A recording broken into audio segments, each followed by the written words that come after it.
دھیان دیں آپ توجہ کریں. وہ فرمایا مال ہے تو مال نظر آنا چاہیے, سواری میں, کپڑوں میں, لباس میں, مکان میں, عزت سے جینا سیکھو. اللہ اکبر, آ گئی بات تو اب آئیے ذرا. کچھ لوگ کہتے ہیں یہ اللہ والے لوگ کو زیب دیتا ہے اتنا ٹپ ٹاپ میں رہنا. میں نے کہا اللہ والے لوگوں کو ہی زیب دیتا ہے کہ وہ اتنے ٹپ ٹاپ میں رہا کرے. ہاں وجہ, ایک مرتبہ امام حسن, بات آ گئی سن لیں. ایک بار امام حسن, کیسا حسن ہے, نبی نے اپنے پہلے بیٹے کا نام حسن رکھا. نبی نے اپنے پہلے بیٹے کا نام حسن رکھا. حسن مطلب اچھا, اسی لیے پوری دنیا حسن کی برائی کرتی تھی پھر بھی حسن کہتی تھی. حسن کہہ کے برائی کرتی تھی. نبی کے نام رکھنے میں حکمت تو دیکھو. اور یہ نام نبی نے بھی نہیں رکھا, یہ جبریل نے بھی نہیں رکھا, یہ نام اللہ نے چھپا کے رکھا تھا کہ نبی علی کی پشت سے جس کو پیدا کروں گا ہوں گے علی کی پشت سے, لیکن بیٹے تو تیرے بناؤں گا. ان کے نام چھپا کے رکھوں گا. ایک کو حسن کہیں گے, دوسرے کو حسین کہیں گے. حسن حسین کے دشمن جب منبروں پہ بیٹھ کے حسن حسین کی برائی کریں گے تو کہیں گے حسن ایسا, حسن ایسا, حسن ایسا, حسن ایسا. ارے جو حسن ہے وہ ایسا نہیں ہوتا. حسن کا مطلب ہوتا ہے, حسن کا مطلب ہوتا ہے اچھا. حسن کا مطلب ہوتا ہے ارے, بلکہ حسن کا اچھائی, بہت اچھا. اور صورت بنائی تھی نبی کی ہم شبیہ صورت. اور حسین, حسین کا مطلب بھی اچھا, لیکن حسین اس میں تصغیر ہے. اچھا یعنی حسین اچھا, حسن بہت اچھا. مطلب حسین بھی اچھا, حسن بہت اچھا. یہ اچھے لوگ ہیں, یہ اچھے لوگ ہیں. امام حسن ایک دن موڈ ہوا, میں نے بہت سجنا ہے آج, میں نے بہت سجنا ہے. جو رسول اللہ کا ہمشبی ہو آج اس کا موڈ ہو رہا ہے. کبھی کبھی اپنا بھی موڈ ہوتا ہے نا, آج میں نے سجنا ہے اور سجا کر. پھر ایک بات عرض کر دوں, سجا کر. کچھ نوجوان 30-35 سال کے ہو جاتے ہیں تو نہانا دھونا 3 دن تک نہیں نہاتے, 4 دن تک نہیں نہاتے. داڑھی رکھتے ہیں تو ہنسنے کی بات نہیں ہے, لیکن آپ ہنسے بھی تو مجھے کوئی پرابلم نہیں, لیکن غور سے سننا, دھیان سے سننا. داڑھی بھی رکھیں گے تو ادھر پھیل رہی ہے, ادھر پھیل رہی ہے, کپڑے میں سے بھی بدبو آ رہی ہے, سب ہو رہا ہے. اور وہ کیا کہتے ہیں, ارے حضرت اب تو ہماری شادی ہو گئی نا, اب ہمیں کس کو بتانا ہے. میں نے کہا شادی سے پہلے جس کو بتانا تھا شادی کے بعد بھی اسی کو بتانا ہے. ہاں, آج کل جو طلاقیں واقع ہو رہی نا, اس کو سنجیدگی سے لو. طلاقیں واقع ہو رہی نا, وجہ کیا, منہ میں بدبو آ رہی ہے, گٹکا کھا کے چلے جاتے ہو, سگریٹ پی کے چلے جاتے ہو. جب 2 منٹ میں تم سے بات نہیں کر سکتا بدبو والے منہ سے, تو وہ رات بھر کیسے برداشت کرتی ہوگی بیچاری. اللہ کے رسول علیہ السلام کی سنت ہے, حضور علیہ السلام کے منہ میں اتنی خوشبو آتی تھی کہ اگر کنویں میں حضور کا لعاب پڑ جائے تو 1400 سال سے آج تک کنواں مہک رہا ہے. کھارے کنویں میٹھے. لیکن ہماری تعلیم کے لیے رسول اللہ جب گھر جاتے تھے تو سب سے پہلے مسواک کرتے تھے, وضو کرتے تھے. یعنی جیسے میں چاہتا ہوں نا کہ میری بیوی مجھے سج دھج کے اچھی لگے, تو میری بیوی کی بھی خواہش ہوگی کہ میں بھی سج دھج کے اس کو اچھا لگوں. طلاق جو ہو رہی ہے نا, یا عورتیں مرد کے ہوتے ہوئے کسی اور کی طرف توجہ دیتی ہے, اس میں ایک وجہ یہ بھی ہے, اس کو ہنس کے ٹالو مت, یہ بہت سنجیدہ ٹاپک ہے. غسل کرو, اچھے رہو, اچھے کپڑے پہنو, عطر لگاؤ, خوشبو لگاؤ, سرما لگاؤ. اور آپ کو بتاؤں, ہم لوگ سجتے دھجتے ہیں نا, اور دوستوں سے اس طرح کے پوچھتے میں کیسا لگ رہا ہوں, ہے نا, لیکن میرے نبی جب سجتے تھے نا, ہائے جس کو قدرت نے اتنا سجا کے بھیجا تھا کہ سجانے کی ضرورت نہیں تھی, پھر بھی وہ تعلیم امت کے لیے سجتے تھے. اور سج کر کے آ کر نئے کپڑے پہن کے ام المومنین سے کہتے ہیں عائشہ میں کیسا لگ رہا ہوں. اس پر میں یہاں کے سنیوں کو نہیں کہوں گا کہ بولو سبحان اللہ, اس لیے کہ میں تو تمہارے عشق پہ چھوڑتا ہوں. یہ بات اگر میں نے خانقاہ میں صوفیہ کے درمیان کہی ہوتی, وہ اٹھ کر کے وجد کرتے کہ میں نے جملہ کتنا بڑا مفتی چار ملت سیدہ عائشہ سے کہا عائشہ میں کیسا لگ رہا ہوں؟ اللہ جس کے بارے میں کہے والضحیٰ واللیل اذا سجا، اللہ جس کے بارے میں کہے وما رمیت اذ رمیت ولکن اللہ رمی، اللہ جس کی آنکھوں کے بارے میں کہے ما زاغ البصر وما طغی، اللہ جس کے چلنے کے بارے میں کہے لا اقسم بہذا البلد، جس کے تبسم کے بارے میں کہے والنجم اذا ہوا، جس کے جھرمٹ مارنے کے بارے میں کہے یا ایھا المزمل، جس کے کمبل اوڑھنے کے بارے میں کہے یا ایھا المدثر۔ اللہ اکبر! جب وہ رسول کی تعریف، ان کی سجاوٹ کی، سنوارنے کی، ان کے حسن کی، ان کے جمال کی، ان کے کمال کی، ان کے چلنے کی، ان کے بولنے کی، ان کے نسب کی، ان کے حسب کی، ان کے حسن کی، ان کی اولاد کی، ان کے تقوی کی، ان کی طہارت کی، ان کے علم کی، سب چیزوں کی تعریف یوں کی جاتی ہے انا اعطیناک الکوثر، میں نے تجھے جو بھی عطا کیا کم نہیں دیا، ہر چیز میں نے تجھے کثرت سے عطا کی ہے۔ انا اعطیناک الکوثر، ساری کثرت باتیں یہ ہیں، ہر چیز کثرت سے دی۔ وہ اپنی محبوبہ سے پوچھ رہے ہیں، محبوبہ محبوب رب اللہ، عائشہ میں کیسا لگ رہا ہوں؟ اب وہ تو عائشہ تو پھر عائشہ ہے، ماں عائشہ تو پھر عائشہ ہے۔ کیا جواب دیا؟ یا رسول اللہ، او یا رسول اللہ، آپ کیسے لگ رہے ہیں؟ ارے زلیخا کی سہیلیوں نے یوسف کو دیکھا تو اپنی انگلیوں پہ وہ چھری پھینک لی، اگر وہ آپ کو دیکھ لیتی انگلیاں نہیں کاٹتی، اپنے دلوں کے ٹکڑے ٹکڑے کر دیتی۔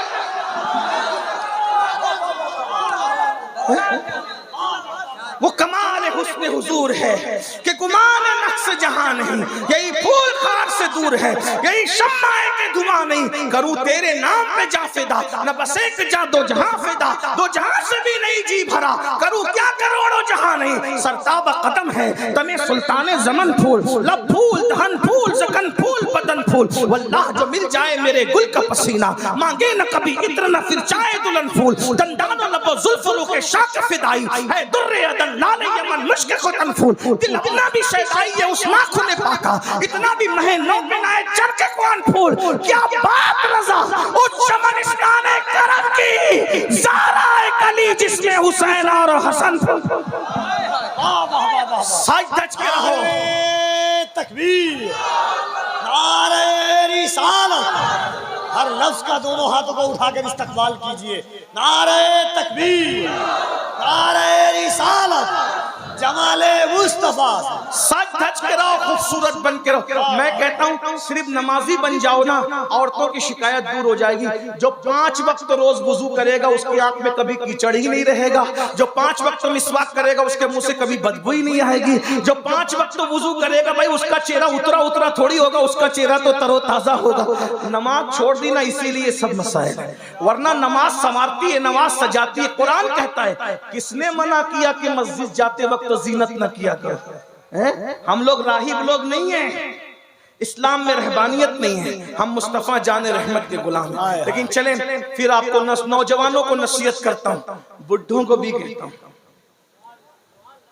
اپنے آپ کو کبھی بڈھا مت سمجھو، محمد کے غلاموں کو بڑھاپا آ نہیں سکتا۔ جس دن تم نے اپنے آپ کو بڈھا سمجھ لیا اس دن تمہاری زندگی کا خاتمہ ہے۔ بڑھیا لوگوں سے بھی کہتا ہوں کہ بڑی اماں کبھی اپنے آپ کو بڈھی مت سمجھنا، ہمت ہے، حوصلہ ہے۔ صلاح الدین ایوبی نے کہا تھا، میری بات ہنس کے نہ اڑائے، اگر آپ کو ہنسنے میں منع نہیں کروں لیکن اڑانا مت، میرے جملے بڑے قیمتی، گھر جا کے سوچنا میں گھر کی بنیادیں مضبوط کرنے کی بات کر رہا ہوں۔ آپ میری بات کو توجہ سے سنیں، یہ کوئی موٹیویشنل اسپیکر کرتا ہے لیکن ہم فقیر لوگ ہیں، ہم ساری قسم کی بات کرتے ہیں۔ میرے بھائیوں توجہ کرنا، صلاح الدین نے کہا تھا 1000 مرتبہ جنگ ہار کر کے اتنا نقصان نہیں ہوتا جتنا ایک مرتبہ جو ہے وہ ہمت ہار کے نقصان ہوتا ہے۔ میں اللہ حق بیان کرنے میں حیا نہیں کرتا، رسول اللہ حق بیان کرنے میں حیا نہیں کرتے۔ بڑے میاں ادھر ادھر کیوں تامک توئیاں کرنے لگتے ہیں؟ کیونکہ بڑی بھی سمجھتی ہے کہ میں بڈھی ہوگی۔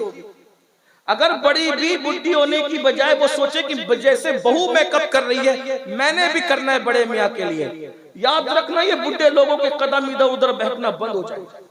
یہ بات میں آپ کو کہہ رہا ہوں، ورنہ آج ہم خون کے آنسو رو رہے بھائی، ہم لوگ خون کے آنسو رو رہے۔ میں ہر بات مائک پہ نہیں کہہ سکتا لیکن ہم لوگ گراؤنڈ لیول کے لوگ ہیں، مسائل لوگوں کے درمیان ہم سنتے ہیں۔ بڑھاپے میں جب وہ بڑھاپا آ گیا بچے جوان روتے ہیں کہ ابا ایسا کرتے ہوئے نظر آئے۔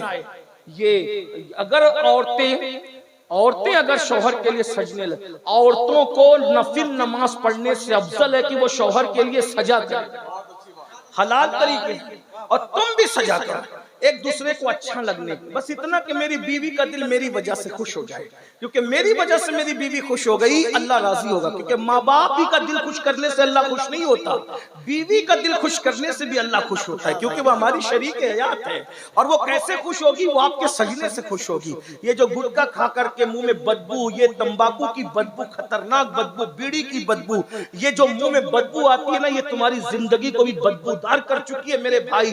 منہ صاف رکھو، اچھا رکھو، مسواک کرو، مسواک کی عادی بنو، چلے کوئی عادت پڑ بھی گئی ہے آپ کو تو منہ صاف رکھو، لونگ کھایا کرو، سونف کھایا کرو، گھر جایا کرو تو منہ صاف کر کے جایا کرو، بہرحال سچ سور کے رہا کرو، لیکن جائز۔ اب یہ نہیں کہ سید نے کہہ دیا کہ اس بن سورنا شروع کرو تو اب کل ہی بولو کہ چلو بیوٹی پارلر لے چلو، نہیں بھائی، گھر میں سجنے کا، گھر میں سمرنے کا۔ جس مذہب نے عورت کو مسجد جانے کی اجازت نہیں دی، اس مذہب کی عورت کو بیوٹی پارلر جانے کی اجازت کیسے ہو سکتی ہے؟ گھر میں سجو جائز طریقے سے، آپ بھی جائز طریقے، ورنہ آپ چلے گئے کیا بولتے اسپا کے اندر چلے گئے نا تو پھر ذرا اچھا نہیں ہوگا۔ گھر میں جائز طریقہ ہو۔ مردوں کا میک اپ کیا ہے؟ مردوں کا اچھا وضو کرو، صابن سے فیس واش وغیرہ سے منہ دھو لو، سرما لگا لو، پھر دیکھو کیسے تر و تازہ دکھتے ہو۔ اور وضو تو یہاں بھی چہرہ چمکاتا ہے، جنازے میں بھی چمکائے گا، قبر میں بھی چمکائے گا، اور میدان محشر میں تو وضو کرنے والوں کا چہرہ ایسے چمکے گا جیسے 14ویں رات کا چاند چمکتا ہے۔ ایک دن امام حسن کے دل میں خیال آیا کہ میں نے آج سجنا ہے، سنورنا ہے، بننا ہے، سنورنا ہے، تو رسول اللہ کا ماما نکالا، اور یہ آپ کے ذہن میں رہے کہ وہ حضور کے ہمشبی تھے، حضور کا ماما باندھا، حضور کی عبا پہنی، حضور کا جبہ شریف پہنا، اور اس کے بعد اپنے چچا جعفر طیار کا پٹکا باندھا، اور جعفر طیار کا پٹکا باندھ کر ابا کی ذوالفقار حیدری ہاتھ میں لے کر سیدہ کا لال چلا۔ سیدہ کا لال جب چلا ہے گھوڑے پر بیٹھ کر تو آمینہ کے لال کی یاد تازہ ہو گئی۔ ایک یہودی تھا، یہودی کو اچھا نہیں لگا، اس لیے کہ جن میں یہودیوں کے جراثیم ہوتے ہیں ان کو اہل بیت کی خوشی کبھی اچھی نہیں لگتی۔ جس کو بھی دیکھو کہ اہل بیت کی خوشی جسے اچھی نہ لگے سمجھ لو کہ شجرہ نسب کہاں سے ملتا ہے۔ یہودی صفت لوگ، ہاں اللہ اکبر، یہ بات یاد رکھنا، اور جن لوگوں کو صحابہ کی تعریف اچھی نہیں لگتی وہ مجوسی صفت لوگ ہیں، اس لیے نہ ہم مجوسی صفت ہے نہ یہودی صفت ہے، الحمدللہ ہم فطرت اسلام پر ہے۔ بہرحال تو ایک یہودی نے دیکھا، کہا حسن ایک مسئلہ پوچھنا ہے حسن، پوچھو۔ ہمیں امام حسن اور امام حسین کے بارے میں بہت چندی باتیں یاد ہیں، ہمیں یہ نہیں پتا ہے کہ امام حسن اپنے زمانے کے بہت بڑے محدث بھی تھے، مفتی بھی تھے، اور بے مثال مفسر قرآن بھی تھے۔ یاد رکھنا، بہت ساری تفسیر ایسی ہے جو ابن عباس نے بیان نہیں کی ہے لیکن امام حسن نے بیان کی، یہ الگ عنوان ہے، اتنا یاد رکھنا۔ بہرحال ان کی علمی صلاحیت چھپی ہوئی ہے۔ ڈائریکٹ مولا علی کے شاگرد ہے، ڈائریکٹ رسول اللہ کے شاگرد ہے امام حسن، نانا کے بھی شاگرد ہے، ابا کے بھی شاگرد، ڈائریکٹ۔ اب بتاؤ خود کے بیٹے کو علی مرتضیٰ نے قرآن کے کتنے راز پڑھائے ہوں گے؟ پڑھایا نہیں بلکہ پلایا ہوگا۔ اتنا سمجھ لیں کہ جب جعفر صادق کی صحبت میں 2 سال رہ کر کوئی امام اعظم بنتا ہے تو علی کی گود میں رہ کر کے کتنا پڑا ہوگا امام حسن نے؟ جو 2 سال امام اعظم بنا دے بیٹے اور پوتے کے، تو وہ باپ کے پھر وہ کتنے سال؟ امام حسن کو کم و بیش 35 سال ملے مولا علی سے استفادہ کرنے کے لیے، یہ الگ عنوان ہے۔ بہرحال یہودی نے کہا حسن ایک مسئلہ پوچھنا ہے۔ کہا کیا؟ تمہارے نانا کی ایک حدیث ہے، الدنیا سجن المؤمن و جنت الکافر، دنیا مومن کے لیے قید خانہ ہے اور کافر کے لیے جنت ہے۔ یہ تمہارے نانا کی حدیث ہے کہ نہیں؟ اب بالکل ہے، بالکل ہے نانا کی حدیث۔ کہ اب بتا تم مجھے کیا مانتے ہو؟ کافر۔ کچھ لوگ کہتے ہیں کافر کو کافر نہیں کہنا چاہیے، میں نے کہا یہ صحابہ کی بھی سنت ہے، رسول اللہ کی بھی سنت ہے، اور اللہ کی بھی سنت ہے۔ ہم لوگ کافر کو کافر ہی کہتے ہیں، ورنہ وہ نہ کہیں تو کیا کہیں، مومن کو مومن ہی کہتے ہیں۔ کچھ لوگ زنانہ صفت لوگ دنیا میں پیدا ہو گئے، کہا کافر کو کافر نہ کہو، لیکن جو کافر کو کافر نہیں کہتے نا، وہ رسول اللہ کے ماں باپ کو کافر کہتے ہیں۔ ہاں یہ بھی یاد رکھنا، کیا ذوق ہے ان کا۔ ابو لہب کو کافر نہ کہو، فرعون کو کافر نہ کہو، لیکن رسول اللہ کے ماں باپ کو کافر کہتے ہو، تو شرم نہیں آتی؟ اور آپ کو بھی کہتے ہیں نماز پڑھو تو دیکھ کے پڑھا کرو کہ یہ نبی کے ماں باپ کو کافر مانتا ہے یا مومن مانتا ہے۔ ہاں رشتہ داری کرا کرو تو یہ بھی دیکھ کے کیا کرو، اور جلسے میں کسی کو دعوت دیا کرو تو یہ بھی دیکھ کے دعوت دیا کرو کہ یہ نبی کے ماں باپ کو کافر مانتا ہے کہ مسلمان مانتا ہے۔ ہاں صرف کلام کی بات نہیں ہے، ارے کلام تو دوسرے لوگ بھی پڑھتے ہیں، ہمارے لیے پابند کیا گیا۔ جس سے دین سیکھ رہے ہو اس کے خیالات، نظریات اور عقائد دیکھ کر دین سیکھا کرو، آدھا کی طرح آدھا بٹیر مت بنایا کرو۔ ہمیں کوئی ضرورت نہیں ہے 70-22 ہزار کی بھیڑ کی، ہمارے لیے 72 وفادار کافی ہے بس۔ ہاں اتنا یاد رکھنا، رشتہ داری بھی عقیدہ دیکھ کر، نماز بھی عقیدہ دیکھ کر، جلسے میں بلانا آنا جانا بھی عقیدہ دیکھ کر، اس کا خیال رہے۔ نور عالم بھائی آپ کی توجہ خاص چاہتا ہوں، میں کوئی شاعر نہیں ہوں لیکن یہ بات آپ کو خیال رکھنا چاہیے۔ ہاں کیا اللہ اکبر کا تمہارے نانا کی حدیث ہے، تمہارے نانا کی حدیث ہے، الدنیا سجن المومن و جنت الکافر، کہ دنیا مومن کے لیے قید خانہ، کافر کے لیے جنت۔ اے حسن میرے کپڑے دیکھ پھٹے پرانے، میں بھوکا، میرا چہرہ پیلا، میری آنکھیں اندر، میں بھیکاری بھیک مانگ رہا ہوں، اور تو بادشاہوں جیسے سجا ہوا ہے، کھایا ہے پیا ہے، قیمتی کپڑے ہیں، امامہ ہے، تلوار ہے۔ اب بتا تیرے لیے دنیا جنت ہے یا میرے لیے؟ میں تو قید خانے کے قیدی کی طرح ہوں اور تو بادشاہوں کی طرح، مومن تو یا میں؟